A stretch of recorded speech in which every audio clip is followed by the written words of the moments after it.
চাপাকান্নার শহর যাত্রা। ঢাকার ভিড়ে হারিয়ে যাওয়া সেই মধ্যবিত্ত সন্তানেরা যারা প্রতিদিন সময়ের সাথে যুদ্ধ করে টিকে থাকে। মেস, ভাড়া বাসা, একচিলতে ঘরে জীবন গুছিয়ে নেয়। এই শহরে টিকে থাকার এক একটা দিন যেন যুদ্ধ।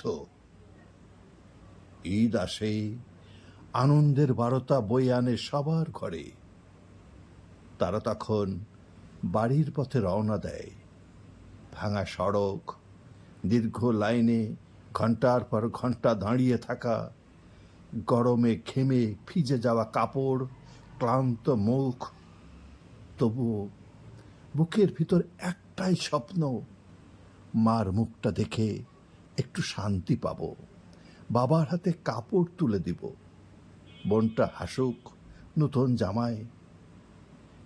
কিন্তু সুখের এই যাত্রার মাঝেও চাপা থাকে বোঝা, স্ত্রীর সঙ্গে অভিমান, সামান্য কেনাকাটার মধ্যে কার কতটুকু গুরুত্ব ছিল সে নিয়ে না বলা বিস্তর অভিযোগ।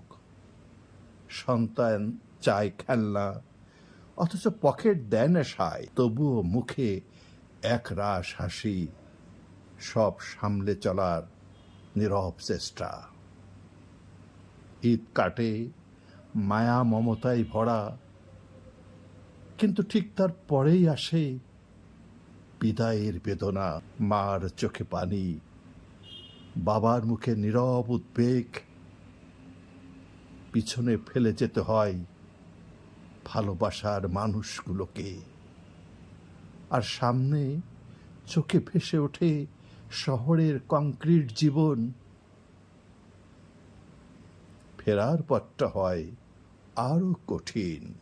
ভিড়, ঝগড়া, কখনো ছিট মেলে না, কখনো আবার বাস বন্ধ। মাথায় থাকে দায়িত্বের ভার।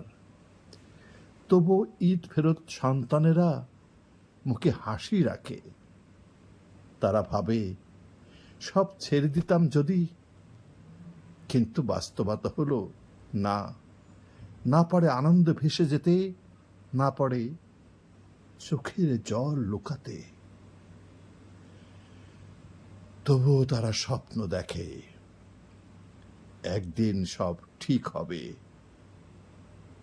ঈদের পরের পথ হবে শুধু শান্তির, চাপা কান্না নয়, থাকবে খোলা হাসির শহর যাত্রা।